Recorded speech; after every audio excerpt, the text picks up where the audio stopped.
Our last storyteller tonight is the Vancouver Aquarium's veterinarian, a very good friend of mine and an excellent storyteller. Please welcome to the stage, Dr. Martin Haluena.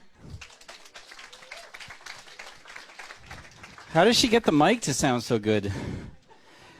So, I am the luckiest guy. I am doing exactly what I want to do for a career, which is a really rare thing. When I was 7 years old, well, was way before that, but I got to love dolphins and whales. I was a Jacques Cousteau guy, I was a flipper guy. But when I was 7 years old, I'm an Ottawa kid. I grew up in Ottawa. We were snowbirds. My parents would take us to Florida. I got to meet my first dolphin up close. And it was probably at a cheesy place that could never exist today. But I got to touch a dolphin for my first time, and it clicked. I just went, what is this thing that looks at me, and I see this thing, and it wants to play with me, and I want to play with it. And this interaction was incredible. And it changed my world. It changed my life. And I wanted to learn more about this animal. It was my hook into this whole world. Fast forward, I wanted to be a marine biologist, right? Because that's what obviously people do when they study dolphins. They're marine biologists. But that hands-on thing, that touching the dolphin, figuring out what was going on with the dolphin, that was my thing. I really wanted to know that. So I'm an Ontario boy again. I go to Guelph because that's where you go for marine biology. It's in the middle of nowhere. Its claim to fame is that it was equally distantly far away from every ocean possible. So therefore, it was also closest to every ocean possible in Canada. That's what they told us. But it had a marine biology program in Ontario, so I went there. And I met my best friend, Sean. First day, I was in the first year residence. And Sean goes, don't go to be a marine biologist. You want to be a veterinarian like me. Because we actually get to do stuff. And I went, well, that's actually kind of cool. And there's like a little joke we say, and that is, what does a marine biologist say after they graduate? Do you want fries with that? So I thought, okay, vet school. And the other thing about vet school, which is really, really cool, 80% of the class was women. So even a guy like me could get a date. So I went, okay, this is a good thing to explore. But really, it was that hands-on thing. It was that problem solving. It was that medical thing. It was like, this is an animal with a problem. And I can try and figure out what's going on with it. And it's that one-on-one relationship, that incredible problem-solving thing. And that was a driver for me. My job is to save lives of cetaceans and other animals. My job is to make life better for animals in my care. And my job is to try and figure out as much as I can about those animals while they're in our care. How cool is that? It's the coolest thing ever. And I get to do some really, really cool things. And I've had the absolute privilege to work with some incredible people, even marine biologists, and worked with the world's most coolest animals. I've worked with an incredible variety of cetaceans. Northern right whale dolphins, Rizzo's dolphins, rough-toothed dolphins, whales. Have crawled through a lot of big whales. That's not good. The only people who like you after you've crawled through a big dead whale is your Labrador. No one else likes you after that.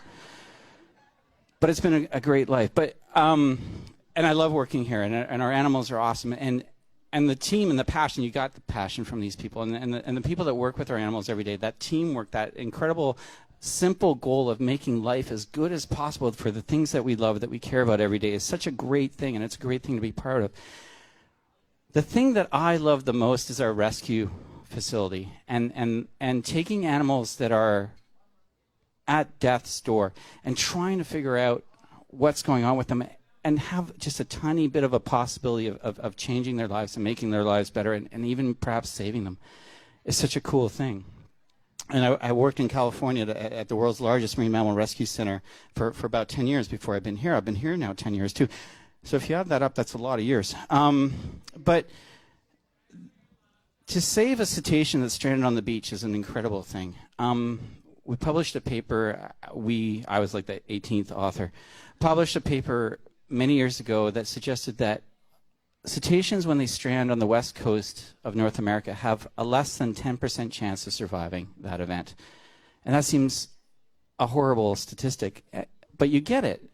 For an animal that's absolutely perfectly designed to live its entire life in the sea, not bear its own weight, to dive, to catch fish, to escape the limitations of gravity, when it actually strands, when it's decided that it cannot live in that environment, something really bad has happened to it. So really bad things have happened to that animal when it hits the beach. And I'm talking about single-stranded animals, not sort of mass strandings, which are a whole complicated thing that we don't get so much around here. But the single-stranded animal, when it hits the beach, something bad has happened to that animal to make it hit that beach.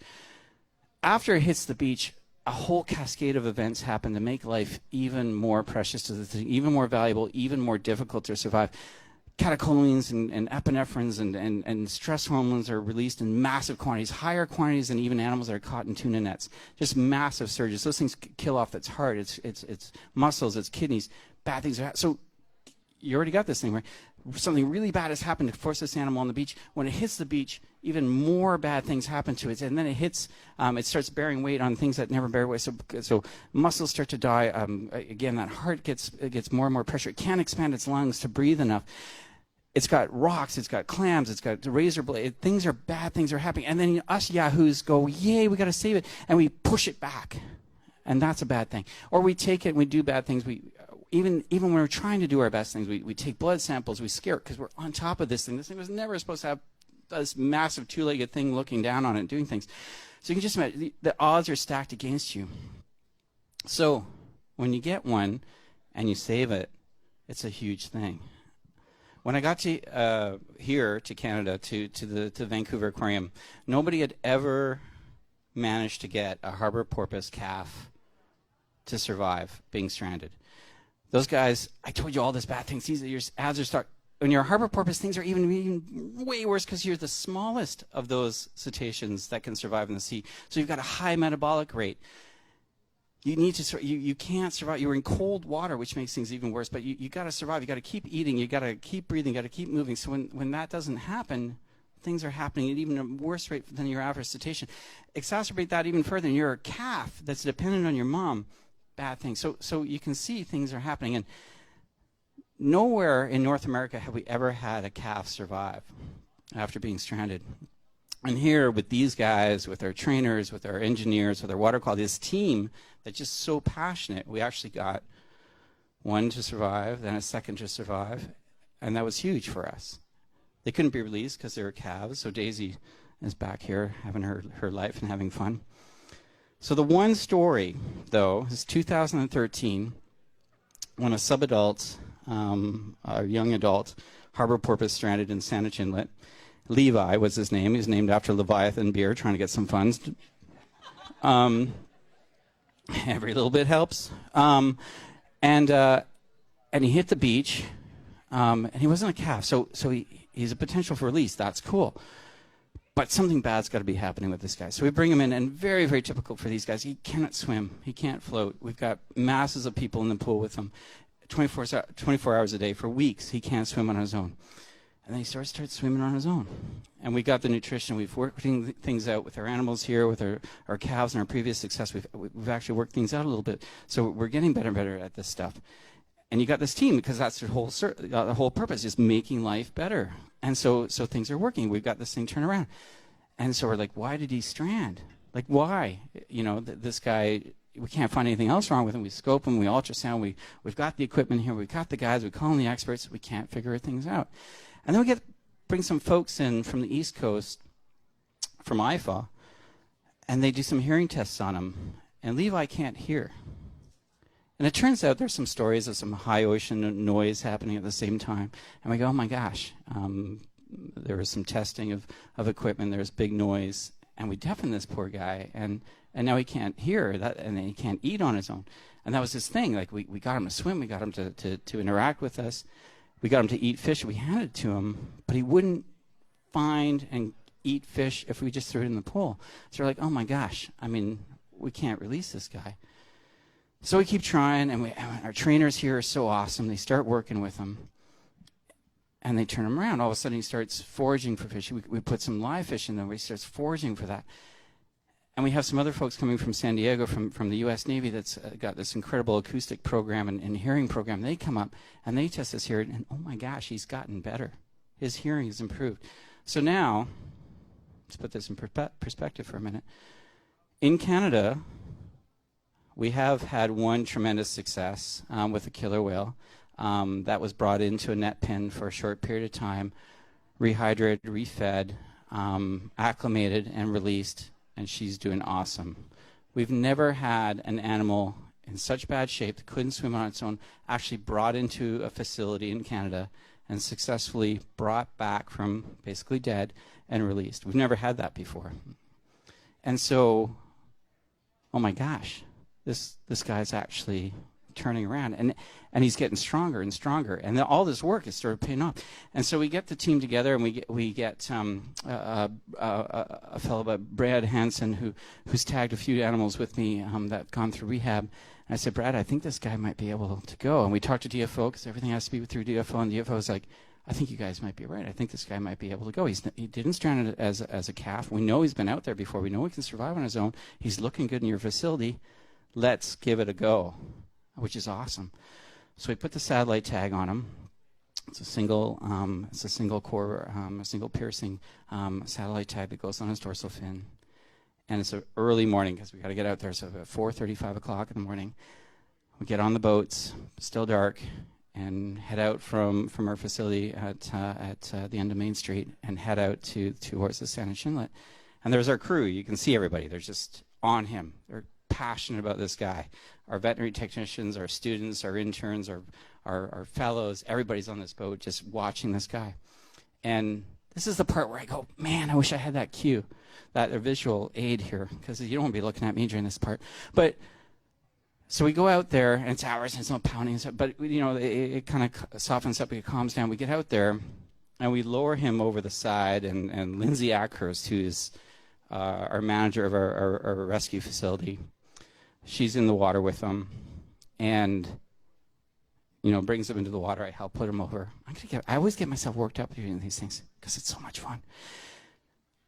And she takes him in her arms and just brings him down in the water column, and we've got the camera underwater, and that shot, you can look it up on our it's all over the place. That shot of him disappearing in the dark green, murky water with his satellite tag is one of the coolest images I have ever in my brain. That's kind of made all this worthwhile, right? And he goes, and he disappears. He's supposed to have a little radio tag on him that also would send a little VHF signal, so we don't have to rely on the satellite. We can actually, if you services, we don't hear a thing. We're like, oh, you little bugger, where'd you go? We